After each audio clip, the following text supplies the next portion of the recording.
الحمد للہ وکفی والصلاة والسلام علی عباده الذین اصطفی خصوصا علی افضلهم وخاتم النبیین محمد الامین وعلی آلہ وصحبہ اجمعین اما بعد فقد قال اللہ تبارک وتعالی کما ورد فی سورۃ الحجر اعوذ باللہ من الشیطان الرجیم بسم اللہ الرحمن الرحیم وَلَقَدْ جَعَلْنَا فِي السَّمَاءِ بُرُوجًا وَزَيَّنَّاهَا لِلنَّاظِرِينَ وَحَفِظْنَاهَا مِنْ كُلِّ شَيْطَانٍ رَجِيمٍ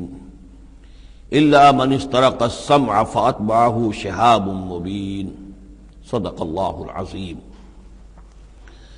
رب اشرح لي صدری ويسر لي أمری واحلل عقدۃ من لسانی یفقهوا قولی۔ اللہم ربنا الہمنا رشدنا واعذنا من شرور انفسنا، اللہم ارنا الحق حقا وارزقنا اتباعہ وارنا الباطل باطلا وارزقنا اجتنابہ، اللہم ربنا آنس وحشتنا فی قبورنا وارحمنا بالقرآن العظیم، اللہم اجعلہ لنا اماما ونورا وہدا ورحمہ، اللہم ذکرنا منہ ما نسینا وعلمنا منہ ما جہلنا وارزقنا تلاوتہ آناء اللیل وآناء النہار واجعلہ لنا حجتا یا رب العالمین آمین۔ سورہ حجر کے پہلے رکوع میں، جس کا ترجمہ ہم کر چکے ہیں، 2 مرتبہ قرآن حکیم کے لیے لفظ آیا ہے الذکر، اس کی طرف خصوصی توجہ کی ضرورت ہے۔ ایک تو یہ کہ خود اللہ تعالیٰ نے فرمایا انا نحن نزلنا الذکر وانا لہ لحافظون، ہم نے ہی یہ ذکر، یہ قرآن نازل کیا ہے اور ہم ہی اس کے محافظ ہیں۔ اور ایک مرتبہ آیا ہے کہ جو آپ کے مخالفین تھے اور جو استہزاء کر رہے تھے، انہوں نے مذاق اڑاتے ہوئے کہا یا ایھا الذی نزل علیہ الذکر انک لمجنون، اے وہ شخص کہ جس کا گمان ہے ذکر نازل ہوا ہے، ہم تو سمجھتے ہیں کہ تمہارا دماغی توازن ٹھیک نہیں رہا، یا یہ کہ تم پر کسی آسیب کا سایہ آ گیا ہے۔ یہ مجنون کی وضاحت بھی سمجھ لیجئے، مجنون جن سے بھی بنا ہے۔ جن کہتے ہیں عربی زبان میں مخفی شے کو، اس لیے جنین کہلاتا ہے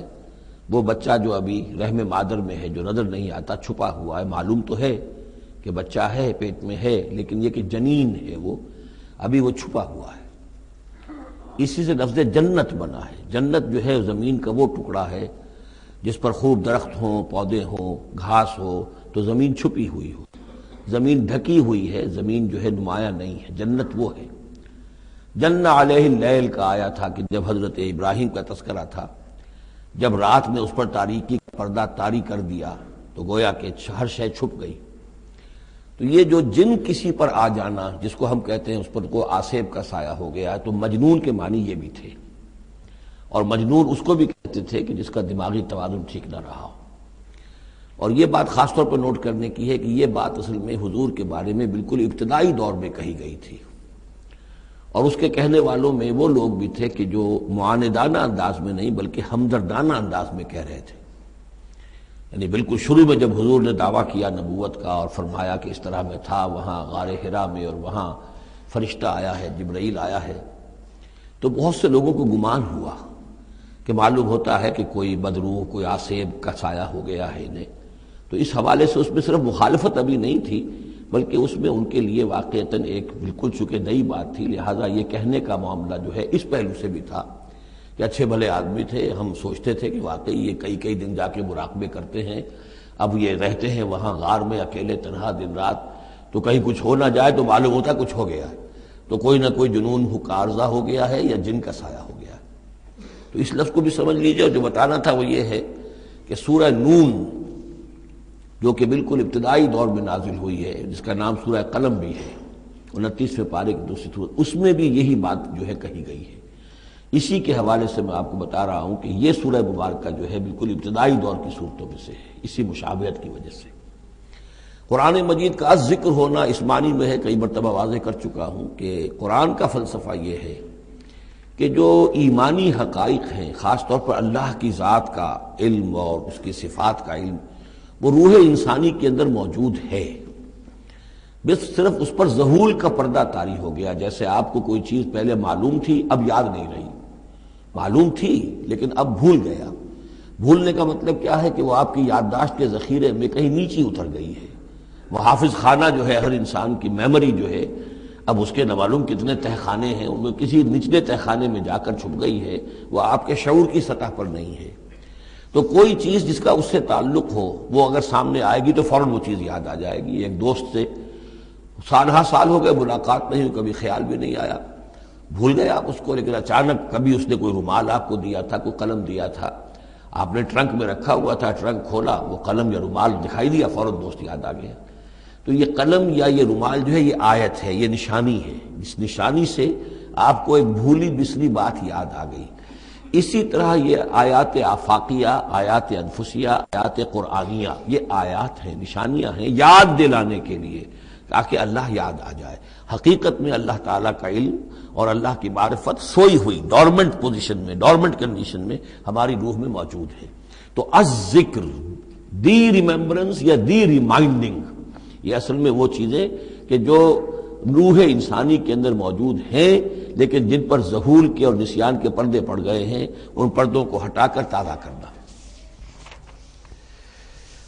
وَلَقَدْ جَعَلْنَا فِي السَّمَاءِ بُرُوجًا، اور ہم نے آسمان میں برج بنائے۔ یہ بھی ابھی ہم نہیں کہہ سکتے کہ ان کی اصل حقیقت کیا ہے،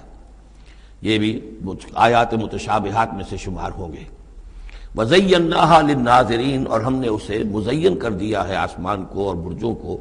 دیکھنے والوں کے لیے، جو بھی ستارے نظر آتے ہیں، کیا رنگا رنگ نقشہ آسمان پر نظر آتا ہے۔ وَحَفِظْنَاهَا مِنْ كُلِّ شَيْطَانٍ رَجِيمٍ، البتہ اب یہ وہ بات ہے جو ایمان بالغیب کے حوالے سے ہمیں ماننی ہوگی کہ ان ستاروں کا ایک کام یہ بھی ہے کہ اللہ تعالیٰ نے ان کو گویا کہ پہرے کی جگہیں بنایا ہے، ہم نے حفاظت کی ہے ان کی ہر شیطان رجیم سے۔ جو بھی شیطان مردود ہے اس کی طرف سے حفاظت کا یہ سارا سامان ہے کہ جو آسمانوں میں کیا گیا ہے۔ اب اس کے لیے آج میں چاہتا ہوں کہ وہ بات آپ سمجھ لیں اچھی طرح، کہ جیسے آپ آگے آ بھی جائے گا کہ انسانوں کی تخلیق جو ہے وہ تو یوں سمجھیے اس کائنات کے تخلیق کے اعتبار سے بڑی ریسنٹ شے ہے، بڑی ماضی قریب کی بات ہے۔ انسانوں سے بہت پہلے جنات پیدا کیے گئے تھے، جنات سے بہت پہلے ملائکہ پیدا کیے گئے تھے، اور انسانوں کی ارواح بھی اسی دور میں پیدا کی گئیں جبکہ یہ ملائکہ پیدا کیے گئے تھے۔ تو جتنی مخلوقات کو ہم جانتے ہیں، بہت سی مخلوقات اب بھی ایسی ہوگی کہ جس کا ہمیں کوئی شعور نہیں، ادراک نہیں، ہم جانتے ہی نہیں۔ جیسے ابھی ہمیں ریسنٹلی معلوم ہوا وائرس بھی کسی بلا کا نام ہے، اس سے کچھ پہلے ہمیں معلوم ہوا بیکٹیریا بھی کسی چیز کو کہتے ہیں، ورنہ یہ کہ ان چیزوں کا کوئی علم ہمیں نہیں تھا۔ ابھی پتہ نہیں اور کیا کیا چیزیں ہیں کہ جو ظہور میں آنے والی ہیں، لیکن جو چیزیں بھی آج تک ہم جانتے ہیں ان میں یوں سمجھیے کہ جن ہستیوں میں خود شعوری ہے، سیلف کانشسنس، وہ تین مخلوقات ہیں صرف، ملائکہ، جنات اور انسان۔ باقی جو حیوانات ہیں زمین کے اوپر، چاہے وہ بر کے ہیں یا بحر کے ہیں یا ہوا کے ہیں، فضا کے ہیں، پرندے ہوں یا زمین پر چلنے والے خشکی کے جانور ہوں یا دریا میں اور سمندر کے اندر جو بھی حیوانات ہیں، مچھلیاں ہیں یا اور جاندار ہیں، ان سب میں شعور تو ہے، خود شعوری نہیں ہے۔ البتہ یہ کہ ترتیب یہی ہے کہ پہلے جنات پیدا کیے گئے اور وہ چونکہ آگ سے پیدا کیے گئے تھے، تو ان کے اندر پوٹینشل جو قوت ہے وہ ہم انسانوں کے مقابلے میں بہت زیادہ ہے، اور ان کی رسائی اس کائنات میں بہت دور تک ہے۔ بس میرا یہ گمان ہے، باقی چیزیں تو میں خاص وثوق سے کہہ رہا ہوں، لیکن میرا گمان یہ ہے کہ جو سولر سسٹم ہے، چونکہ ہماری اس پوری جو ہماری یہ فیملی ہے، یہ خاندان ہے، جو یہ سولر سسٹم ہے، سورج کا کنبہ کہلاتا ہے، تو اس کا جو منبع سرچشمہ ہے وہ سورج ہے،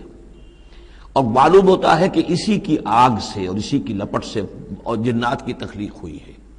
تو یہ جنات، سولر سسٹم پورا کا پورا جو ہے وہ جنات کے دائرے میں داخل ہے، وہ اس میں آ جا سکتے ہیں۔ اس کے لیے انہیں کسی راکٹ کی ضرورت نہیں، کسی مشین کی ضرورت نہیں، کسی ذرائع کی ضرورت نہیں، بلکہ اس کی استعداد ان کے اندر موجود ہے۔ یہ پھر اپنی اس استعداد سے فائدہ اٹھا کر اس سے آگے جب ملائکہ کے ذریعے سے کچھ احکام اترتے ہیں، آسمان سے اللہ تعالیٰ کی کوئی تدبیر ہے، ملائکہ کے حوالے کیے گئے ہیں، تو یہ پھر ان سے کچھ چیزیں اچکنے کی کوشش کرتے ہیں، تاکہ وہ جا کر انسانوں میں سے جو وہ عامل لوگ ہیں، کاہن لوگ ہیں، ان کو جا کے ان کو کچھ بتا دیں کہ اب یہ ہونے والا ہے، اس لیے کہ ملائے اعلیٰ میں فیصلہ ہو گیا، اللہ تعالیٰ کے ہاں ایک چیز کی تدبیر جو ہے وہ طے ہو گئی، اب اللہ تعالیٰ نے فرشتوں کے حوالے کیا ایگزیکیوشن کے لیے۔ ایسے ہی ہے جیسے کہ پریزیڈنٹ ہاؤس سے تو ایک حکم جو ہے وہ جاری ہو گیا، اب اس کا اجرا ہوا ہے، اب کوئی ٹائپ کرے گا، ٹائپ کر کے اسے ڈسپیچ کرے گا، وہ پھر کسی جگہ پر پہنچے گا، پہنچتے پہنچتے وقت لگے گا۔ اگر وہ جو ٹائپسٹ ہے جس نے ٹائپ کیا ہے وہ ٹیلی فون کرتے کہ صاحب اب یہ حکم آنے والا ہے، وہ تو آ جائے گا، تو ظاہر بات ہے وہ حکم تو پہنچ گیا اس کو، اور اس کے حوالے سے وہ جس شخص کو اس نے یہ خبر دے دی ہے وہ اپنی دکان چمکا سکتا ہے کہ دیکھیے مجھے پہلے سے معلوم تھا کہ یہ حکم آنے والا ہے۔ تو اس کائناتی حکومت کے اندر یہ سلسلہ ہے جس کے لیے کہ پھر اللہ تعالیٰ نے اس سولر سسٹم سے آگے کی جو بھی یونیورس ہے اس میں، یہ میرا گمان ہے جو میں عرض کر رہا ہوں اللہ عالم، اس میں جنات کو آگے بڑھنے سے روکنے کے لیے ان ستاروں کے اندر وہ میزائلز نصب کر رکھے ہیں کہ جب بھی کوئی جنات میں سے ادھر آگے ٹریس پاس کرنے کی کوشش کرتا ہے تو اس پر وہ میزائل پھینکا جاتا ہے جس کو ہم شہاب ثاقب کہتے ہیں۔ یہ ہے پورا نظام کہ جو یہاں ہمارے سامنے آ رہا ہے۔ تو اس کی یہ حقیقت بہت حد تک تو یوں سمجھیے کہ ایمان بالغیب، کل من عند ربنا، ہمارے رب کی طرف سے ہے، ہم اس پر ایمان رکھتے ہیں، لیکن اب کسی نہ کسی حد تک یہ چیزیں جو ہے، جو بھی ہماری سائنٹیفک اب جو ارتقاء ہو رہا ہے، ترقی ہو رہی ہے، اس کے ساتھ کسی نہ کسی درجے میں کوریبوریشن ہو جاتی ہے۔ وَحَفِظْنَاهَا مِنْ كُلِّ شَيْطَانٍ رَجِيمٍ، اور ہم نے حفاظت کر لی ہے ان آسمانوں کی ان شیاطین سے کہ جو مردود ہیں، إِلَّا مَنِ اسْتَرَقَ السَّمْعَ، سوائے اس کے کہ جو کوئی چرا کے لے بھاگا، مطلب یہ کہ فرشتہ نازل ہو رہا ہے اور فرشتے کے ساتھ احکام بھی ہیں، چونکہ یہ وہ نوری ہے، یہ ناری ہے، نور اور نار کے درمیان فاصلہ بہت تھوڑا ہے، بہت قرب ہے، لہذا اس کی بدولت اسی وجہ سے یہ جن تھا جو تھا عزازیل، لیکن فرشتوں کے ساتھ اس کا اٹھنا بیٹھنا تھا، انہی میں شامل تھا، اسی لیے ان کی جو آپس میں جو ان کا قرب ہے اس کی وجہ سے فرشتوں سے کوئی اچک لیتے ہیں۔ الا من استرق السمع، اگر کسی نے کوئی چیز سن لی اور سن کر وہ بھاگا، فاتبعہ شہاب مبین، تو اس کے پیچھے اس کا پیچھا کرتا ہے ایک انگارہ چمکتا ہوا۔ یہ مثائلز ہیں کہ جو اللہ تعالیٰ نے نصب کیے ہوئے ہیں۔ والارض مددناہا، اور زمین کو ہم نے پھیلا دیا جیسے بستر پھیلایا جاتا ہے، والقینا فیہا رواسیا، اور اس میں ہم نے لنگر ڈال دیے۔ یہ پہاڑ جو ہے قرآن مجید بار بار کہتا ہے کہ زمین کا جو سٹیبلائزنگ ایفیکٹ ہے ان پہاڑوں کا زمین کی حرکت کے دوران۔ فَأَنبَتْنَا فِيهَا مِنْ كُلِّ شَيْءٍ مَوْزُونٍ، اور اس میں ہم نے اگا دی ہر شے جو کہ بہت ہی اندازے سے ہے، یعنی یہ کہ جو بھی کوئی ایک شے بھی اگر ایک حد سے آگے بڑھ جائے تو وہ باقی ساری چیزوں کو ختم کر دے گی۔ بعض ایسی مچھلیاں ہیں کہ اگر ان کی جو ریپروڈکٹیو صلاحیت ہے، جتنے ان کے انڈے ہوتے ہیں وہ سب انڈے جو ہیں وہ مچھلیاں بن جائیں تو چند ہی سال کے اندر یہ زمین جو ہے اس سے کئی گنا حجم جو ہے وہ ایک مچھلی کی اولاد سے اور ایک مچھلی کی نسل سے وجود میں آ جائے گا۔ تو ایک کنٹرول کیا ہوا اللہ نے ہر شے کے اوپر، تمام چیزیں جو ہیں وہ ایک اندازے کے مطابق، ایک وزن کے ساتھ، ایک اندازے کے ساتھ اس دنیا میں چل رہی ہیں۔ من کل شیء موزون، ہر چیز جو ہے وہ ایک اندازے اور وزن کے مطابق ہے۔ وجعلنا لکم فیہا معاش، اور ہم نے اس میں تمہارے لیے طرح طرح کے معاش کے سلسلے پیدا کر دیے۔ ومن لستم لہ برازقین، اور ہم تو ان کو بھی روزی کا سامان دیتے ہیں جن کو تم رزق نہیں دیتے۔ ایک تو یہ ہے کہ تمہارے پاس گھوڑا بندھا ہوا ہے، تمہیں فکر رہتی ہے چارہ اس کو دینا ہے، کچھ نہ کچھ دانہ ڈالنا ہے، لیکن کتنی مخلوقات ہماری ہے کہ تم نہیں ہو اس کو رزق دینے والے، ہم رزق پہنچا رہے ہیں۔ وَإِن مِّن شَيْءٍ إِلَّا عِندَنَا خَزَائِنُهُ، اور نہیں ہے کوئی شے مگر یہ کہ ہمارے پاس تو اس کے خزائن ہیں، لا متناہی، ہماری ریسورسز جو ہیں وہ یہ کہ لمیٹڈ نہیں ہے، لیکن وَمَا نُنَزِّلُهُ إِلَّا بِقَدَرٍ معلوم، ہم نہیں نازل کرتے اس میں سے مگر ایک اندازے کے مطابق کہ جو طے شدہ ہے۔ یعنی یہ کہ سٹور تو بہت بڑا ہے، لیکن یہ کہ سٹور سے جو ایشو ہوتا ہے اللہ تعالیٰ کے ہاں ہر چیز کا، تو اس کا ایشو ہونا جو ہے وہ اندازے کے مطابق ہے، ایک حساب کتاب کے ساتھ ہے، ورنہ جیسا کہ میں نے کہا کیوس ہو جائے۔ وَأَرْسَلْنَا الرِّيَاحَ لَوَاقِحَ، اور ہم نے بھیج دی ہوائیں، ہم بھیج دیتے ہیں ہوائیں جو بوجھل ہوتی ہیں یا بوجھل کرنے والی ہوتی ہیں۔ لواقعہ کا مفہوم پہلے تو یہ سمجھا جاتا تھا کہ چونکہ وہ بادلوں کو لے کر آتی ہے اس اعتبار سے، لیکن اب ادھر ایک اشارہ ہو رہا ہے جدید سائنس کے حوالے سے کہ پولن گرینز جو ہیں وہ بھی ہواؤں کے ذریعے سے آتے ہیں، اور وہ پھر آ کر پھولوں کو جب وہ وہاں فرٹیلائزیشن ہوتی ہے تو اس سے پھر وہ فصل بنتی ہے۔ تو ہوائیں جو ہیں وہ گویا کہ بار آور کرتی ہیں، اور اس طریقے سے یہ نباتاتی نظام چل رہا ہے۔ فانزلنا من السماء ماء، پھر ہم نے اتار دیا آسمان سے پانی، فاسقیناکموہ، پھر ہم نے وہ پانی تمہیں پلایا، تمہارے پینے کے لیے بندوبست کیا، وما انتم لہ بخازنین، اور دیکھو تم اس کا سٹور نہیں کر سکتے، اس کا خزانہ نہیں بنا سکتے۔ کہاں سے کس طرح بناؤ گے خزانہ؟ واقعہ یہ ہے کہ یہ جو واٹر سائیکل ہے اس دنیا میں، یہ بھی اللہ تعالیٰ کے عظیم، یعنی سمجھیے کہ کرشموں میں سے اور اللہ کے معجزات میں سے بہت بڑا معجزہ ہے کہ یہ جو ہمارے پہاڑوں کے اوپر اتنے بڑے بڑے گلیشیئرز ہیں، یہ کیا ہے؟ یہ واٹر سٹوریج ہے، ٹینکس ہے۔ یہیں سے تو پانی ہے جو آ رہا ہے نیچے، وہ پگھل رہا ہے سب دھوپ سے، اور پھر وہ ندی نالوں سے ہو کے دریاؤں میں آیا، اور دریاؤں سے ہوتا ہوا زیر زمین سوتوں میں سے بھی گزر رہا ہے۔ وہ آپ نے کہیں پمپ سے نکال لیا، کہیں کنواں کھود لیا، پھر وہ پانی سارا کا سارا سمندروں کے اندر پہنچ گیا، ڈرین ہو گیا، پھر سمندر سے اب یہاں پر وہ ہو رہا ہے کہ دھوپ کی تمادت سے اب اس کی وہ بخارات بن رہے ہیں، اور وہ بخارات اوپر جا رہے ہیں، پھر وہ واپس جا رہا ہے، پھر وہ جو اوور ہیڈ ٹینکس ہیں وہ پھر جو ہے ریپلینش ہو رہے ہیں، وہ ساری جو کمی ہو گئی تھی پھر نئی برف پڑ گئی ہے، نیا سٹور۔ یہ جو نظام ہے اللہ کا، اور یہ واٹر سائیکل سے ہی زندگی قائم ہے۔ مبدأ حیات پانی ہے، مادہ تخلیق حیوانات کا، جو اس دنیا کے حیوانات ہیں ان کا مادہ تخلیق مٹی ہے، مادہ تخلیق جنات کا آگ ہے، مادہ تخلیق انسانی ارواح اور ملائکہ کا نور ہے، لیکن مبدأ حیات جو ہے، حیات انسانی جو ہے یہاں پر، یا حیات حیوانی جو زمین کی ہے، اس پلینٹ کے اوپر جو زندگی ہے، اس کا مبدأ پانی ہے، اس حیات کا۔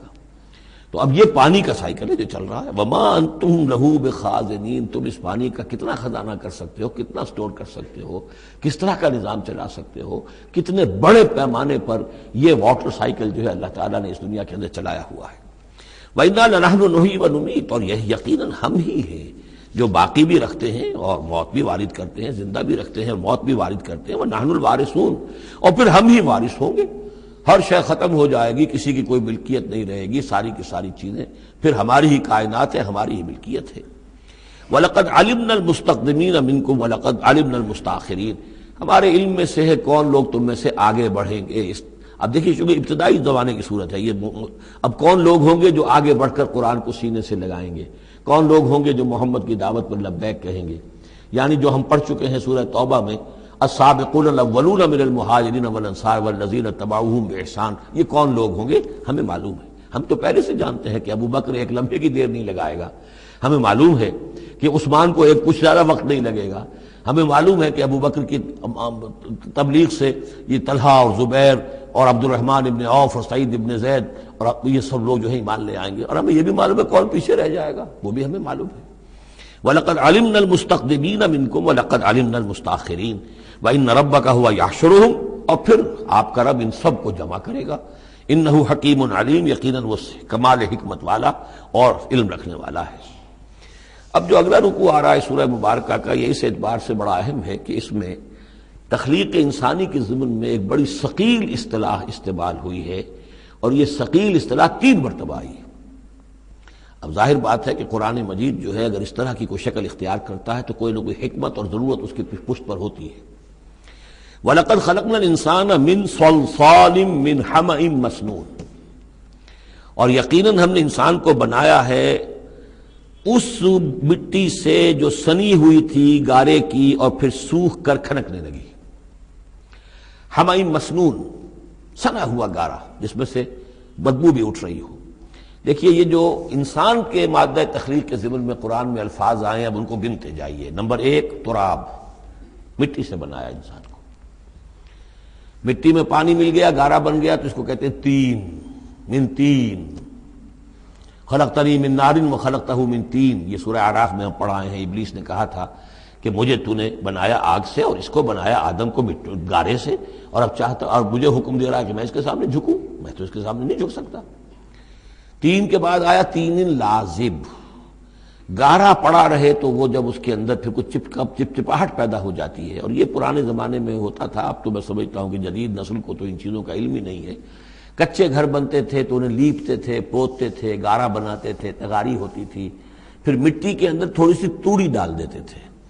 کوئی آرگینک میٹر ڈالیں گے تو فرمنٹیشن ہوگی، فرمنٹیشن ہوگی تو لیس سا اٹھے گا، ورنہ یہ کہ گارا جو ہے اگر اس گارے سے اگر پلسٹر کریں گے تو وہ پھٹ جائے گا، لیکن جب وہ گارا ذرا سن جاتا ہے، اس میں لیس پیدا ہو جاتا ہے، تو پھر اب جب آپ اس کے ساتھ لیپتے تھے دیواروں کو، میں نے تو اپنے بچپن میں یہ سب دیکھا ہے، ایسے گھروں میں ہم رہے بھی ہیں کہ جن میں یہی فرش بھی اسی طریقے سے لیپے ہوئے ہوتے تھے اور دیواریں بھی ہوتی تھی، تو یہ کہ پھر اس کے اندر وہ ایک لیس سا پیدا ہو جاتا ہے فرمنٹیشن سے، وہ تینین لازم ہے۔ اس سے اگلی سٹیج یہ ہے کہ اب وہ سڑنے لگے، یہ یعنی فرمنٹیشن اتنی پہنچ گئی کہ اس میں ہے حمیم مسنون، سنا ہوا گارا، پھر اگر کسی وجہ سے وہ خشک ہو جائے تو اب وہ کھنکنے لگتا ہے، جیسے کہ کبھی آپ نے دیکھا ہوگا ساحل کے قریب یا کسی دلدلی علاقے میں پپڑی اوپر آ جاتی ہے، جس زمین کے اوپر جو ہے پپڑی سی ہوتی ہے، اس پر آپ چلتے ہیں تو وہ کر کر ٹوٹتی ہے، کھنکنے والی مٹی بن جاتی ہے، وہ سنا ہوا گارا خشک ہو کر کھنکنے لگتا ہے۔ یہ سٹیجز ہیں ان مادہ تخلیق کی کہ جو آدم یا انسان کی تخلیق کے ضمن میں قرآن میں آئے۔ حالانکہ ایک لفظ بھی کفایت کر سکتا تھا، مٹی سے بنایا، تین سے بنایا، گارے سے بنایا، پھر تین لازم سے بنایا، پھر حمیم مسنون سے بنایا، من صلصال کالفخار سے بنایا، اور صلصال من حمیم مسنون، پھر صلصال کالفخار آخری سٹیج ہے، وہ ایسے بجنے لگا جیسے کہ اب یہ جو ہے وہ آئے گا سورہ رحمان میں۔ تو اس سے یقیناً کورابریشن ہو رہی ہے کہ جو بھی ایوولوشن کا جو بھی نظریہ آیا ہے، اب اس میں اس کو بھول جائیے کہ اللہ تعالیٰ نے اسپیشل کریشن انسان کی اور باقی حیوانات ہو سکتا ہے اس ایوولوشن کے ذریعے سے پیدا کیے ہوں۔ اس وقت بحث جو ہے کریشن آف مین کے بارے میں نہیں کر رہا ہوں، لیکن یہ کہ سائنس نے بھی ایک تو یہ بات بتائی کہ یہ ساری حیات حیواناتی جو بھی زمین پر ہے یہ مٹی سے بنی ہے، گویا کہ متفق گردید رائے بو علی بارائے من، قرآن اور سائنس متفق ہو گئے۔ پھر یہ کہ اس میں مٹی کے اندر گارے کی شکل بنی، پانی ملا، مبدأ حیات پانی ہے، قرآن بھی کہہ رہا ہے۔ پھر یہ کہ وہ ساحلی علاقوں پر دلدل بنی اور دلدل کے اندر پھر وہ فرمنٹیشن وہاں ہوئی، اور اسی میں پھر جب وہ دراڑیں سی پڑ جاتی ہیں سمندر کے قریب دلدلی علاقے میں، تو وہاں سے ان کا کہنا ہے کہ حیات کا آغاز ہوا، الجی یا امیبا، حیواناتی حیات، اور یا یہ کہ نباتاتی حیات کا۔ تو یہ چیزیں جو ہیں یہ سٹیجز تقریباً اسی کے ساتھ، یہ تمام الفاظ جو ہیں قرآن کے جو استعمال کر رہا ہے ان کے ساتھ کسی حد تک اس کا ایک ربط اور تعلق قائم ہوتا ہے۔ اور ہم نے بنایا انسان کو اس مٹی سے جو سڑنے کے بعد، اس گارے سے کہ جو سڑنے کے بعد سنا ہوا گارا پھر وہ کھنکنے لگا تھا سوکھ کر۔ والجان خلقناہ من قبل، اور جنات کو ہم نے پیدا کیا تھا پہلے، من نار السموم، لو کی آگ سے۔ اب یہ سموم سے مراد کیا ہے؟ بعد سموم آپ نے سنا ہوگا، وہ تیز لو جو آیا کرتی تھی، صحراؤں میں آتی ہے، آگ جھلس دینے والی گرم ہوا۔ تو اصل میں ایک ہوتا ہے جیسے کہ ہم نے فزکس میں پڑھا تھا، جن لوگوں نے تھوڑی بہت فزکس پڑھی ہوگی ایف ایس سی میں، کہ یہ جو شعلہ ہوتا ہے فلیم کا ایک حصہ وہ ہوتا ہے جو نظر آتا ہے، لیومینس، وہ نظر آتا ہے، اس کے اندر حرارت کم ہوتی ہے، اور ایک انویزیبل جو ہوتا ہے اس کے گرد حالہ جو نظر نہیں آتا، اس میں ہوتی ہے تیزی شدید جو ہوتی ہے، سب سے زیادہ ٹیمپریچر جو ہوتا ہے وہ اس میں ہوتا ہے کہ جو اس کا حصہ نظر نہیں آتا۔ اس حصے سے، آگ کی اس لو کی لپٹ سے، یا لو کی لپٹ سے جو بھی اسے کہیں، اس سے ہم نے جنات کو پیدا کیا۔ لیکن یہ سمجھ لیجئے کہ اس سے جنات پیدا کیے گئے، لیکن وہ آگ نہیں ہے۔ ہم مٹی سے پیدا کیے گئے لیکن مٹی نہیں ہے۔ اب ایک یہ کہ قلب ماہیت ہو چکی ہے، ہمارا جو یہ پروٹوپلازم ہے، جو ہمارے ٹیشوز ہیں، باڈی ٹیشوز، وہ مٹی تو نہیں ہے، اگرچہ سورس مٹی ہے، بنے مٹی سے ہیں، لیکن اب مٹی نہیں ہے۔ دوبارہ اگرچہ پھر یہ گل سڑ کر مٹی ہو جائیں گے، اس وقت مٹی نہیں ہے۔ اسی طریقے سے جنات آگ سے بنائے گئے لیکن آگ نہیں ہے، ہاں ان کا مادہ تخلیق آگ ہے۔ اور دوسرا یہ معلوم ہو گیا کہ وہ انسانوں کی تخلیق سے بہت پہلے پیدا کیے گئے۔ وَإِذْ قَالَ رَبُّكَ لِلْمَلَائِكَةِ إِنِّي خَالِقٌ بَشَرًا مِّن صَلْصَالٍ مِّنْ حَمَإٍ مَّسْنُونٍ، اور یاد کرو جب کہ کہا تھا آپ کے رب نے فرشتوں سے کہ میں بنانے والا ہوں ایک بشر اس کھنکناتے ہوئے سنے ہوئے گارے سے۔ پھر وہی الفاظ من صلصال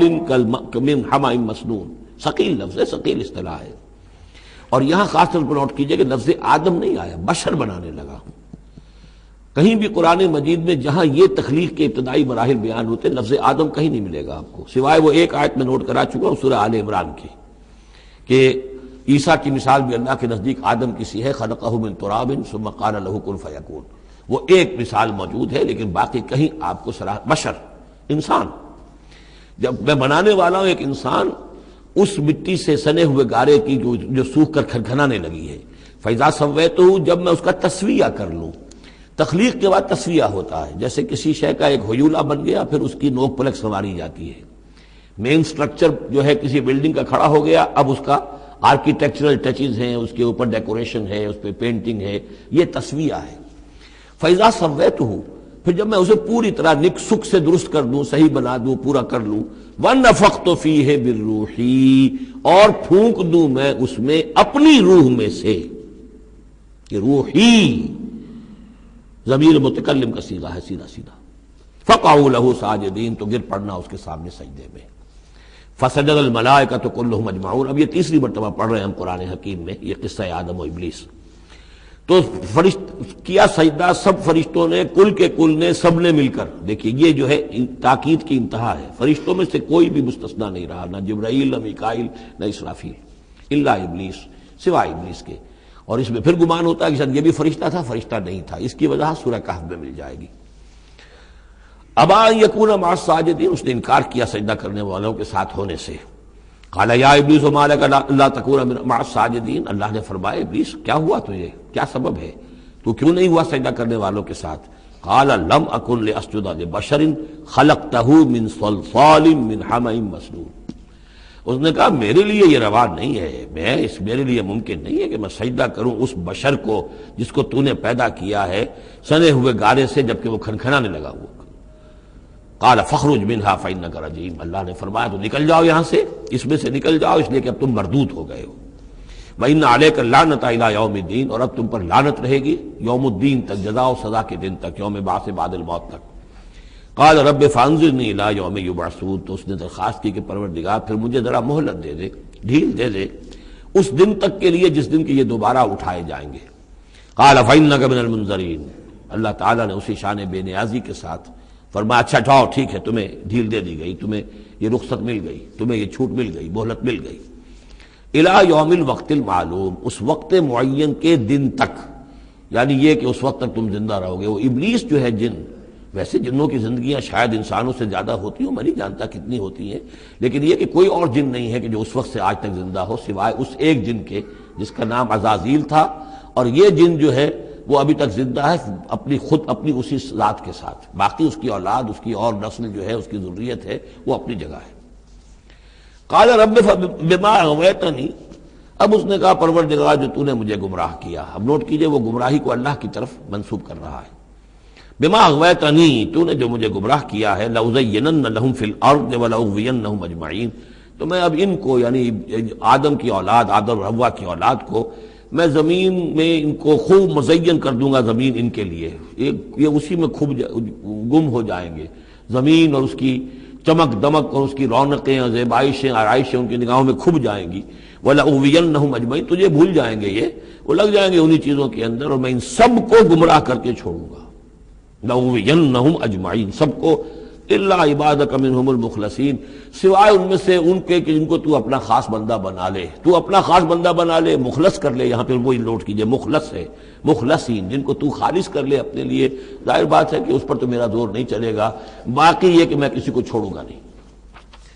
قال ھذا صراط علی مستقیم، اللہ تعالیٰ نے فرمایا ٹھیک ہے یہ راستہ ہے میری طرف سیدھا، یعنی یہ میرے اور تمہارے درمیان معاملہ طے ہو گیا، میں نے تمہیں چھوٹ دی، تم اپنا زور لگا لو، جس طرح بھی چاہو بہکا لو، باقی یہ کہ ان عبادی لیس لک علیہم سلطان، میرے بندوں پر تجھے اختیار کوئی نہیں ہوگا، یعنی اختیار کسی بھی انسان پر نہیں ہے، یہ نہیں کہ جس کو اللہ نے مخلص کر لیا ہو اس پر اختیار نہیں، اختیار اسے کسی بھی انسان پر نہیں ہے۔ ان عبادی لیس لک علیہم سلطان الا من اتبعک من الغاوین، سوائے ان کے کہ جو خود تیری پیروی کرے، خود غاوین میں سے ہو،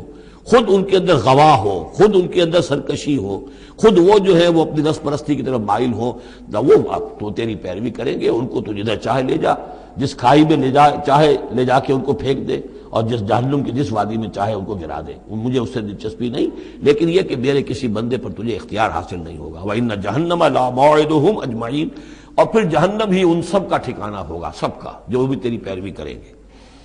لہا سبعۃ ابواب، اس جہنم کے 7 دروازے ہیں، لِكُلِّ بَابٍ مِّنْهُمْ جُزْءٌ مَقْسُوم، اور ہر ان میں سے ہر دروازے کے لیے ہم نے ایک اس کا نصیب مقرر کر رکھا ہے کہ اتنے جن اتنے انسان اس سے جائیں گے، ہو سکتا ہے کہ وہ بڑے بڑے کبیرہ گناہوں کے حوالے سے کہ یہ لوگ جو ہے جو ان گناہوں میں ملوث ہوں گے وہ اس دروازے سے جائیں گے، جو ان گناہوں میں ملوث ہوں گے وہ اس سے جائیں گے، واللہ اعلم۔ ان المتقین فی جنات وعیون، اب وہی سائملٹینیس کنٹراسٹ کہ جب جہنم والوں کا تذکرہ ہوا تو متقین کا بھی، اور جو اہل تقوی ہوں گے فی جنات وعیون، وہ ہوں گے جنتوں میں، باغات میں اور چشموں میں، ادخلوها بسلام آمنین، ان سے کہا جائے گا داخل ہو جاؤ ان باغات میں پورے امن کے ساتھ، کوئی خوف نہیں، کوئی اندیشہ نہیں۔ وَنَزَعْنَا مَا فِي صُدُورِهِم مِّن غِلٍّ، یہ مضمون پہلے بھی آ چکا ہے، اور ہم نکال دیں گے ان کے دلوں میں سے جو کچھ قدورت ہوگی، اہل ایمان کی آپس میں کوئی شکوہ، کوئی شکایت، کسی سے کوئی تکدر ہو، کوئی غل ہو، وہ ہم نکال دیں گے۔ عَلَىٰ سُرُرٍ مُتَقَابِلِينَ، وہ بیٹھے ہوئے ہوں گے تختوں کے اوپر ایک دوسرے کے آمنے سامنے۔ جب کسی سے ناراضگی ہو تو آدمی آنکھیں چار نہیں کرتا بلکہ نظر چڑا جاتا ہے، لیکن جب کوئی ایسی بات نہیں، دل صاف ہے، تو آمنے سامنے بیٹھ کے باتیں کریں گے، سینگ آئی ٹو آئی۔ متقابلین لا یمسہم فیہا نصب، انہیں نہیں پہنچے گی اس میں نہ تو کوئی تکان، وما ہم منہا بمخرجین، نہ پھر وہ اب اس سے نکالے جائیں گے۔ جب اہل جنت میں داخل ہونے کے بعد کسی کا وہاں سے نکلنے کا امکان نہیں۔ نبئ عبادی، اے نبی میرے بندوں کو بتا دیجئے، انی انا الغفور الرحیم، کہ میں یقیناً غفور ہوں، رحیم ہوں۔ میری اصل شان تو یہ ہے، لیکن وان عذابی هو العذاب العلیم، میری ایک دوسری شان بھی ہے، اور وہ یہ ہے کہ میرا عذاب تو وہ بھی بہت دردناک عذاب ہے۔ لہذا کوئی آدمی جو ہے وہ نڈر نہ ہو جائے، نچنت نہ ہو جائے، وہ میری مغفرت کی امید بھی رکھے، میری رحمت سے آس بھی لگائے رکھے، لیکن یہ کہ میرے عذاب سے ڈرتا بھی رہے۔ بین الخوف والرجاء، یہ کیفیت رہنی چاہیے۔ وَنَبِّئْهُمْ عَنْ ضَيْفِ ابراہیم، اور ذرا ان کو بتا دیجئے حالات ابراہیم کے جو مہمان آئے تھے ان کے بارے میں، وہی جو پہلے ہم پڑھ چکے ہیں سورہ ہود میں۔ اِذْ دَخَلُوا عَلَيْهِ فَقَالُوا سَلَامًا، جب وہ داخل ہوئے حضرت ابراہیم کے ہاں مکان پہ آئے، انہوں نے کہا سلام۔ قَالَ إِنَّا مِنْكُمْ وَجِلُونَ، تو حضرت ابراہیم نے کہا کہ ہمیں تو تم سے کچھ خوف آ رہا ہے، آپ لوگ کون ہیں، ذرا اپنی آئیڈینٹی بتائیے۔ قَالُوا لَا تَوْجَلْ إِنَّا نُبَشِّرُكَ بِغُلَامٍ عَلِيمٍ، انہوں نے کہا کہ نہیں ڈریے نہیں، ہم تو آپ کو ایک بڑے صاحب علم بیٹے کی بشارت دینے آئے ہیں۔ قَالَ بَشَّرْتُمُونِي عَلَىٰ أَن مَّسَّنِيَ الْكِبَرُ فَبِمَ تُبَشِّرُونَ، تو حضرت ابراہیم نے فرمایا کہ یہ کیا بشارت آپ مجھے دے رہے ہیں، اس کے باوجود، علی یہاں علی الرغم کے معنی میں، اس کے باوجود کہ مجھ پر بڑھاپا طاری ہو چکا ہے، تو ذرا سوچ سمجھ کے بشارت دیجیے، کوئی غلطی تو نہیں لگی ہے آپ کو۔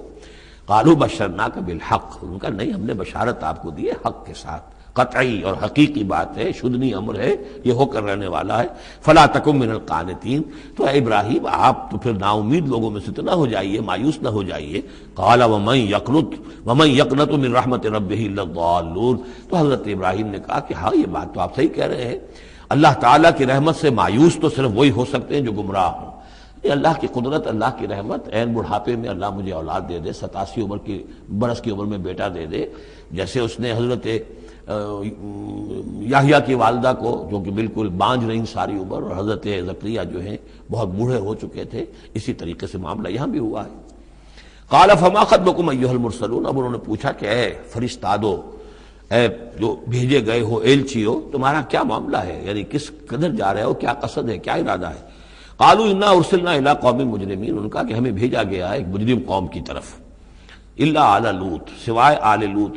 لوط کے گھر والوں کو، اس کے گھر والوں کو تو ہم بچا لیں گے، انا لمنجوہم اجمعین، ان سب کو ہم بچا لیں گے، نجات دیں گے، الا امرأتہ، اس میں بھی ایک استثناء ہے، سوائے اس کی بیوی کے، قدرنا انہا لمن الغابرین، ہم نے یہ اندازہ کر لیا ہے، یہ اندازہ ہے کہ وہ جو ہے پیچھے رہنے والوں میں سے ہوگی۔ قالوا بل جئناک بما فلما جاء آل لوط المرسلون، تو جب یہ لوط کے گھر پہنچے یہ فرشتادے بھیجے ہوئے اللہ کی طرف سے ایلچی جو آئے تھے، قال انکم قوم منکرون، وہی بات حضرت لوط نے فرمائی کہ آپ لوگ کچھ اجنبی سے لوگ ہیں، میں آپ کو جانتا نہیں، آپ کون لوگ ہیں، کہاں سے تشریف لائے ہیں۔ قالوا بل جئناک بما كانوا فيه يمترون، ان کا نہیں بلکہ ہم تو وہ شے لے کر آئے ہیں آپ کے پاس جس کے بارے میں یہاں کے رہنے والوں کو شک تھا۔ آپ جب کہتے تھے کہ تم باز نہیں آؤ گے، ان خبیث فعل کو نہیں ترک کرو گے، شرک سے باز نہیں آؤ گے تو تم پر اللہ کا عذاب آئے گا، یہ اس میں شک کرتے تھے، مذاق اڑاتے تھے، اب وہ شے ہم لے کر آئے ہیں۔ وَأَتَيْنَاكَ بِالْحَقِّ وَإِنَّا لَصَادِقُونَ، اب ہم اللہ تعالیٰ کے آخری فیصلے کے ساتھ، قطعی اور شدنی فیصلے کے ساتھ آئے ہیں، اور ہم سچے ہیں، جو بات ہم کہہ رہے ہیں وہ درست ہے۔ فَأَسْرِ بِأَهْلِكَ بِقِطْعٍ مِّنَ اللَّيْلِ، تو آپ اپنے گھر والوں کو لے کر نکل جائیے رات کے ایک حصے میں، کہ ابھی رات باقی ہو، صبح ہونے سے پہلے پہلے نکل جائیے، وَاتَّبِعْ أَدْبَارَهُمْ، اور آپ بھی ان کے پیچھے پیچھے جائیے، وَلَا يَلْتَفِتْ مِنْكُمْ أَحَدٌ، اور کوئی آپ میں سے پیچھے مڑ کر اب دیکھے نہیں، یعنی کوئی دوستی، کوئی یاد آ رہی ہو، کوئی تعلقات اب جو ہے وہ ستا رہے ہوں دل کو، وَامْضُوا حَيْثَ تُؤْمَرُونَ، اور اب چلے جائیے وہاں جہاں آپ کو حکم ہوا ہے، وَقَضَيْنَا إِلَيْهِ، اور یہ بات ہم نے اس کو بتا دی، یہ فیصلہ ہم نے کنوے کر دیا اسے، ذالک الامر، یہ فیصلہ، ان دابر ہؤلاء مقطوع مصبحین، کہ ان لوگوں کی جڑ صبح ہوتے ہی کاٹ دی جائے گی، یعنی یہ کہ اس پوری قوم کو تہس نہس کر دیا جائے گا، دونوں شہر جو ہیں نسیہ منسیہ کر دیے جائیں گے، یہاں کوئی ایک متنفس بھی نہیں بچے گا۔ وجاء اہل المدینہ یستبشرون، اور اب آئے لوگ وہ دوڑے ہوئے بدماش لوگ جو ہیں وہ خوشیاں مناتے ہوئے آئے کہ بڑے خوبصورت لڑکے جو ہیں آج مہمان ہو کر آئے ہیں لوط کے ہاں، تو ہمارے لیے بڑا اچھا موقع ہے۔ قال ان هؤلاء ضیفی فلا تفضحون، حضرت لوط نے ان سے کہا یہ دیکھو میرے مہمان ہیں، مجھے رسوا نہ کرو، واتقوا اللہ ولا تخزون، اللہ کا تقوی اختیار کرو اور میری بے آبروئی مت کرو۔ قالوا اولم ننهک عن العالمین، انہوں نے کہا کہ دیکھو لوط، ہم نے تمہیں تمام جہانوں والوں سے روکا ہوا نہیں ہے کہ تم ٹھیکہ مت لو کسی کا، ہم جس کے ساتھ جو چاہیں کریں، تم کون ہوتے بیچ میں آنے والے، تم کو ٹھیکیدار بن گئے ہو پوری دنیا کے۔ اولم ننہک، کہ ہم نے منع کیا تمہیں، نہیں کیا تمہیں کہ تمام جہان والوں کی حمایت میں نہ کھڑے ہو جایا کرو۔ قال ہؤلاء بناتی ان کنتم فاعلین، ان کا یہ میری بیٹیاں حاضر ہیں، اگر تمہیں کچھ کرنا ہی ہے تو یہ کہ ظاہر اللہ تعالیٰ نے تمہارے لیے جو جوڑے بنائے ہیں تو وہ تو عورتیں ہیں، تو وہ ہے، میں عرض کر چکا ہوں، اس سے مراد یہ بھی لی گئی ہے کہ میری قوم کی جو یہ بیٹیاں ہیں تمہارے گھروں میں پڑی ہیں جن کو تم نے چھوڑا ہوا ہے، اصل میں تو تمہارے لیے اللہ تعالیٰ نے وہ فطری راستہ بنایا تھا، یا یہ کہ انہوں نے اتمام حجت کے لیے، جس کو کہتے ہیں پنجابی میں برے کو گھر پہنچانا، یا آخری بات بھی کہی ہو کہ میں ایسا ہی اگر کوئی معاملہ ہے تو کوئی دو بڑے سردار جو ہیں انہیں کہا ہو کہ میں اپنی بیٹیوں کا نکاح تم سے کیے دیتا ہوں، تمہیں اگر کوئی اس طرح کی کوئی حاجت ہے، لعمرک انہم لفی سکرتہم یعمہون، تو انہوں نے کہا، یہ اللہ تعالیٰ کی طرف سے ہے، قسم ہے تیری جان کی، وہ لوگ تو اپنے اس نشے کی حالت میں بدمست تھے اور بالکل اندھے ہو گئے تھے، عین میم ہے والا ہے، یہ دل کے اندھے ہو چکے تھے۔ فاخذتہم الصیحۃ مشرقین، تو پھر انہیں آ پکڑا ایک چنگھاڑ نے، اجالا ہونے کے وقت، مشرق، یہ مشرق نہیں ہے مشرق ہے، مشرق ہے اجالے کی جگہ، صبح جہاں سے نکلتی ہے وہ مشرق ہے، شرق کے معنی جو ہے اصل میں وہ روشنی ہے، تو اسی سے یہ مشرقین، صبح ہونے کا وقت، سورج نکلتے وقت جب اجالے کا وقت ہوا تو ان کو ایک چنگھاڑ نے آ پکڑا، فجعلنا عالیہا سافلہا، تو ہم نے اس کے اوپر والے حصے کو نچلا بنا دیا، یعنی تل پٹ کر دیا، وہ گری، پوری بستی جو ہے وہ اٹھا کر پٹک دی گئی کہ چھتیں نیچے اور اس کی جو بنیادیں تھیں وہ اوپر۔ وَأَمْطَرْنَا عَلَيْهِمْ حِجَارَةً مِّن سِجِّيلٍ، اور پھر ہم نے ان پر بارش برسائی، سجیل، مٹی کے کنکروں کی بارش۔ ان فی ذلک لآیات للمتوسمین، یقیناً اس میں نشانیاں ہیں ان لوگوں کے لیے جو حق کے متلاشی ہوتے ہیں۔ یہ جو اسم کا لفظ ہے الف سین میم، اور الف جو ہے اس میں ادھر حقیقت جو اصل اس کا حروف اصلیہ میں سے نہیں ہے، سین میم ہے اصل، یہ ہوتے علامت، اسم کے معنی بھی علامت ہے، یہ میرا نام ہے، یہ آپ کا نام ہے، یہ علامت ہے کہ جس سے میرے نام سے آپ پہچانتے ہیں۔ تو جو لوگ علامتوں سے، متوسم باب تفاعل بن جائے گا،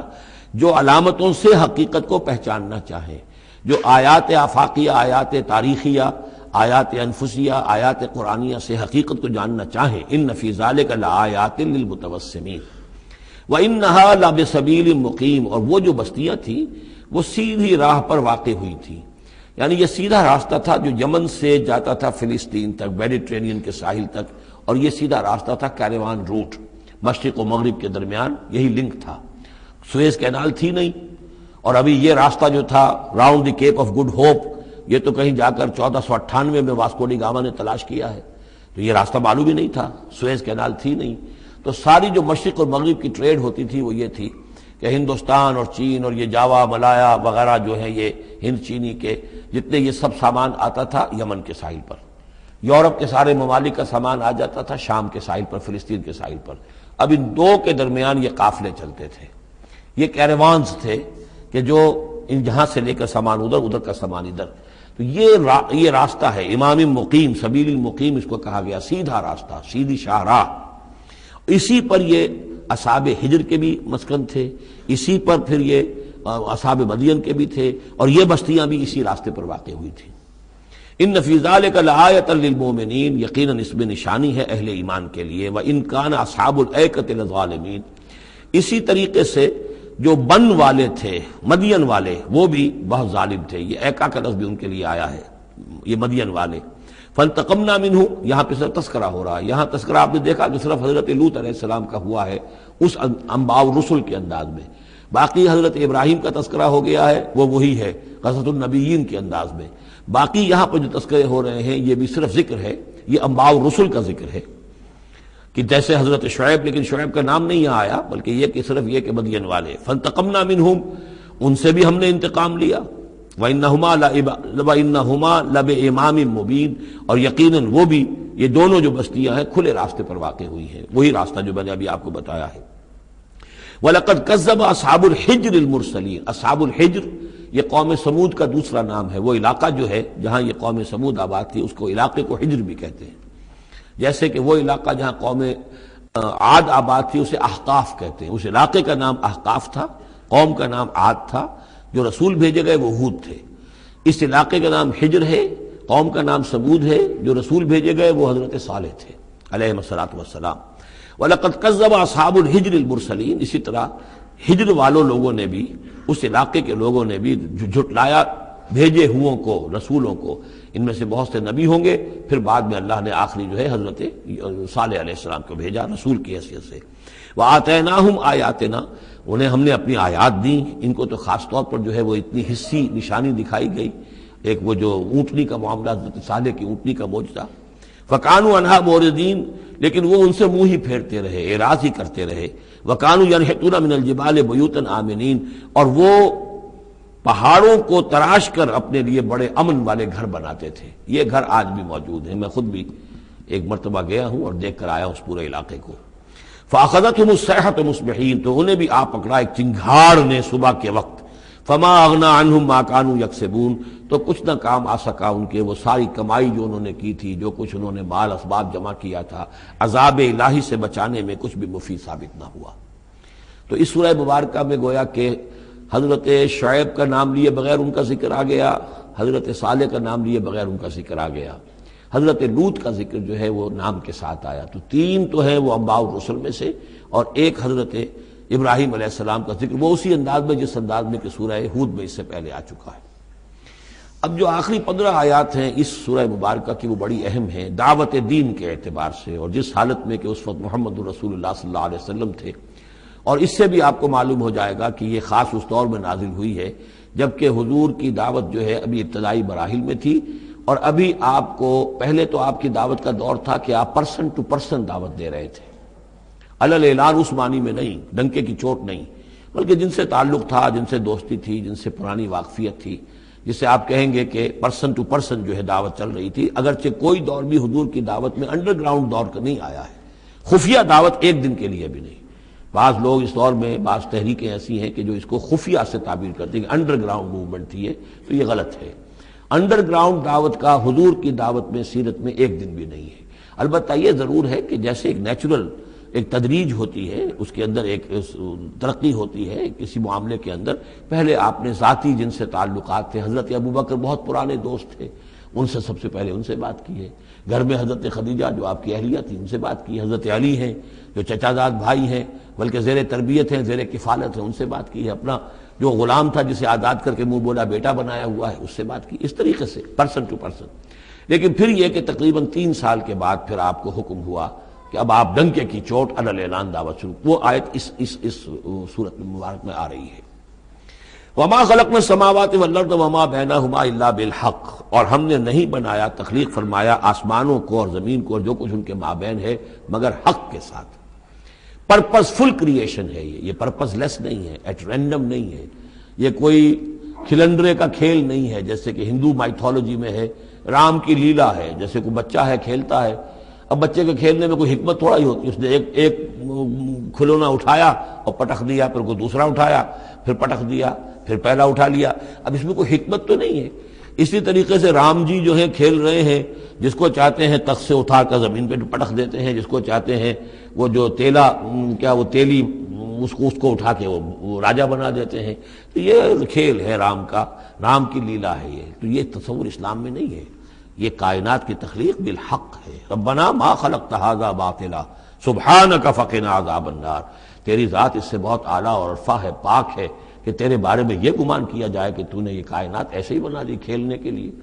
اور یہ کوئی آپ تیرا مشغلہ ہے. نہیں. وما خلقنا السماوات والارض وما بینہما الا بالحق وان الساعة لآتیۃ. اس حق کا فیصلہ یہ ہے، اس حق کا منطقی نتیجہ یہ ہے کہ قیامت آ کر رہے. اس لیے کہ باقی تمام چیزیں تو انسانوں کے لیے پیدا کی گئی ہیں، ان کی ساری توجہ یہی ہو جائے گی انسان کاہے کے لیے پیدا کیا گیا، اور خاص طور پر انسان میں جو اخلاقی حص رکھی گئی ہے. By very nature, by his very nature he knows this is good, this is evil. یہ جو اس کے اندر ایک شعور ہے، ایک تمیز ہے، یہ ایول ہے، یہ گڈ ہے، یہ اچھا ہے، یہ برا ہے. اب اس کا نتیجہ کیا نکل رہا ہے؟ یہاں تو الٹے نتیجے نکلتے ہیں. بہت سے اچھے لوگ جو ہیں انہیں فاقے آ رہے ہوتے ہیں، اور بہت بدماش جو ہیں وہ یہاں پہ عیش کر رہے ہوتے ہیں. تو یقیناً کوئی اور زندگی ہونی چاہیے، اور یقیناً کوئی دن ہونا چاہیے کہ جس میں بھرپور حساب کتاب ہو جائے، نیکوکاروں کا حساب کتاب ہو جائے، اور پھر ان کی زندگی ایسی ہو کہ بھرپور صلہ انہیں ان کا مل سکے، اور بدکاروں کی بدکاریوں کا حساب کتاب ہو جائے، اور پھر ایسی زندگی ہو، ایسا نظام ہو کہ انہیں پوری سزا مل سکے. تو یہ گویا کہ حق کا تقاضا ہے. وما خلقنا السماوات والارض وما بینہما الا بالحق وان الساعة لآتیۃ. قیامت آ کر رہے گی. فاصفح الصفح الجمیل. تو اے نبی آپ ذرا ابھی خوبصورتی کے ساتھ درگزر سے کام لیجئے. یعنی یہ کہ یہ مجرم کہیں بھاگ کے نہیں چلے جائیں گے، ہماری پکڑ سے نکل نہیں جائیں گے. قیامت آئے گی، یہ کیفر کردار کو پہنچ جائیں گے. ابھی آپ ذرا تحمل کیجئے، صبر سے کام لیجئے. فاصفح الصفح الجمیل. ابھی ہماری مرضی اس میں ہے کہ ہم ان کی رسی دراز کریں. یہ جو کچھ کہہ رہے ہیں برداشت کر لیجئے، سن لیجئے، سنا انسنا کر لیجئے. یہ جو آپ صبر کریں گے اس سے آپ کے درجات بلند ہوتے چلے جائیں گے. لیکن فوری طور پر آپ کے دل میں اگر یہ خیال پیدا ہونے بھی لگے بربنائے طبع بشری کہ انہیں سزا ملنی چاہیے، یہ بدبخت مجھے کیا کہہ گیا، ابھی یہ مجھے پاگل کہہ گیا، اور یہ مجھے جو ہے ساحر کہہ گیا یا مسحور کہہ گیا. نہیں. فاصفح الصفح الجمیل. ابھی ذرا آپ خوبصورتی کے ساتھ چشم پوشی کیجئے، نظر انداز کیجئے. ان ربک هو الخلاق العلیم. یقیناً آپ کا رب جو ہے وہ وہی ہے جو پیدا کرنے والا ہے، خلاق ہے، اور ظاہر بات ہے جس نے پیدا کیا ہے وہ جانتا بھی ہے. سورہ ملک میں ہم پڑھیں گے الا یعلم من خلق وهو اللطیف الخبیر. کیا اسی کے علم میں نہیں ہوگا جس نے پیدا کیا ہے؟ وہ تو جانتا ہر شے کو. اب یہ گھڑی جس نے بنائی ہے اسے تو معلوم ہے اس میں کون کون سا پرزہ ہے، کہاں کہاں ہے، اس کے اپنے ہاتھ کا اس کے اندر جو ہے ٹکایا گیا ہے. میں واقف نہیں ہوں اس کے اندر کیا کچھ ہے، لیکن گھڑی کا بنانے والا تو جانتا ہے. الا یعلم من خلق. کیا وہی نہ جانے گا جس نے پیدا کیا؟ وهو الخلاق العلیم. وہ تو خلاق اور علیم ہے. وَلَقَدْ آتَيْنَاكَ سَبْعًا مِنَ الْمَثَانِي. دل جوئی کے لیے حضور سے فرمایا، اور ہم نے آپ کو دی ہیں وہ 7 آیتیں جو آپ کا وظیفہ ہیں. دوہرا دوہرا کر پڑھتے رہا کیجئے، دوہرا دوہرا کر پڑھتے رہا کیجئے. اس پر تقریباً اجماع ہے امت کا کہ اس سے مراد ہے سورہ فاتحہ. 7 آیتیں جو بار بار پڑھی جاتی ہیں. اب آپ دیکھیے کہ ہر شخص جو نماز پڑھتا ہے دن میں کتنی مرتبہ سورہ فاتحہ پڑھ رہا ہے، ہر نماز میں کتنی مرتبہ پڑھ رہا ہے. دوہرا دوہرا کر یہ جو ہے، جیسا کہ ہم نے جب سورہ فاتحہ پڑھ رہے تھے، من لم یقرأ بفاتحۃ الکتاب لا صلاۃ لمن لم یقرأ بفاتحہ. اس کی کوئی نماز ہی نہیں ہے، نماز کا جزو لازم ہے. بلکہ قسمت الصلاۃ بینی و بین عبدی نصفین والی حدیث میں نے آپ کو سنائی، حدیث قدسی، تو وہ تو اصل الصلاۃ ہے ہی سورہ فاتحہ. والقرآن العظیم. اور یہی بڑا قرآن ہے. یعنی یہ اپنی اہمیت کے اعتبار سے، اپنی فضیلت کے اعتبار سے خود اپنی جگہ پر سورہ فاتحہ ایک قرآن عظیم کا درجہ رکھتی ہے.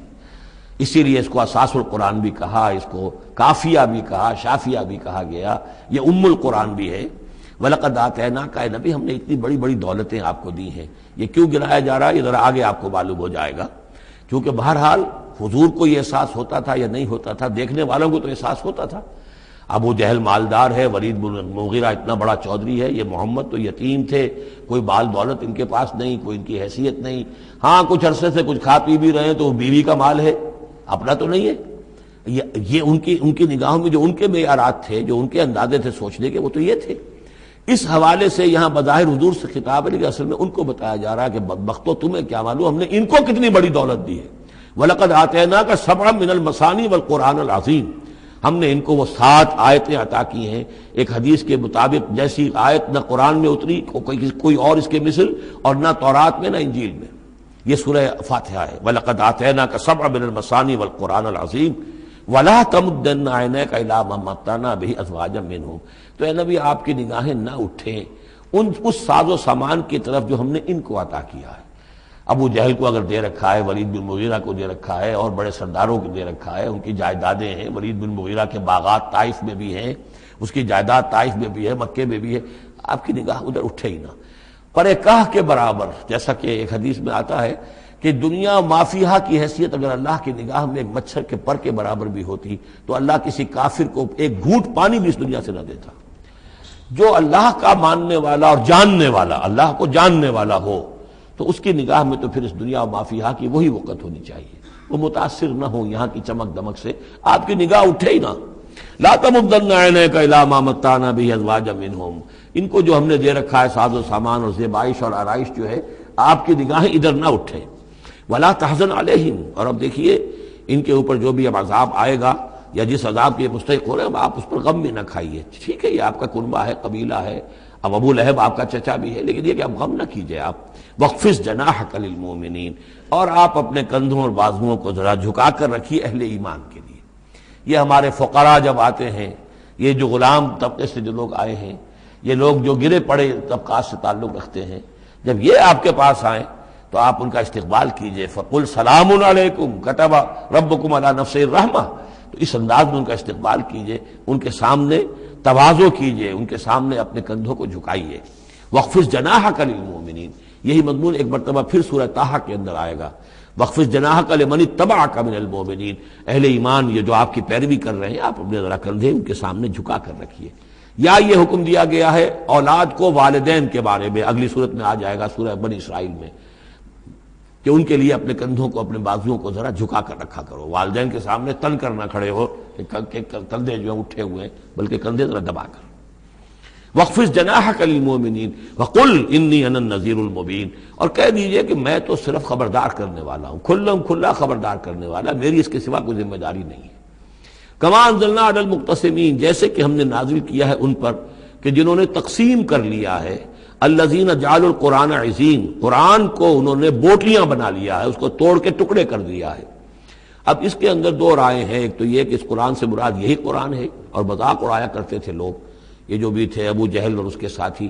بھائی فلاں سورت تو میری ہے، وہ تمہیں لے جاؤں گا، وہ فلاں سورت جو محمد کہتا ہے وہ تم لے جانا، وغیرہ وغیرہ، آپس میں وہ تقسیم کرتے تھے ہنسی مذاق میں۔ تو اس حوالے سے انہوں نے قرآن کو بوٹیاں بنا کر اپنے اندر تقسیم کرنا شروع کر دیا ہے۔ ایک رائے یہ ہے، مجھے وہ زیادہ قرین قیاس معلوم ہوتا ہے کہ قرآن کے لفظ کا اطلاق تورات پر بھی ہوا ہے،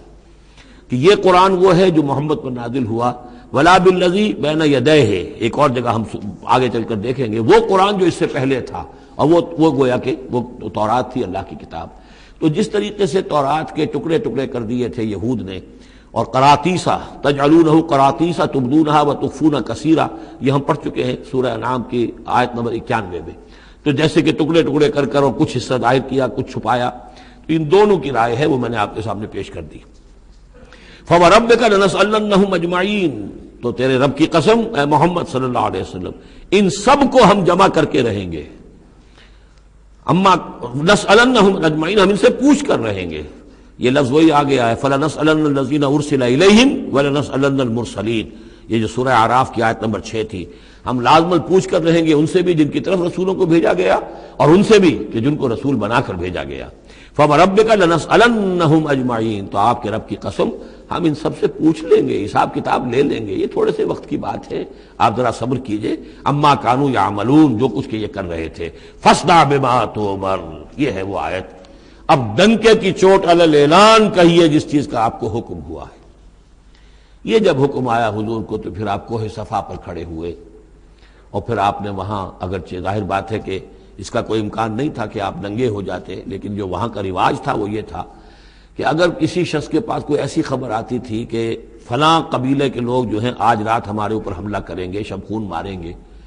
اب کیسے لوگوں کو بتائیں، کوئی کمیونیکیشن ماس میڈیا تو ہے نہیں، کیسے خبر دیں، کیا کریں؟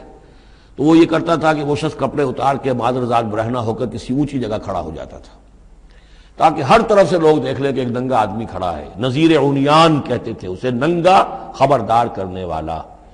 اب جہاں تک اس کی آواز جا رہی ہے آواز لگاتا تھا وا صباحا،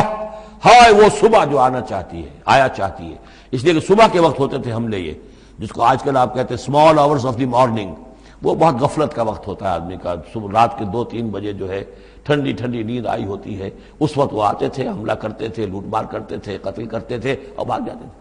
تو وہاں صبح، ہائے وہ صبح جو آیا چاہتی ہے۔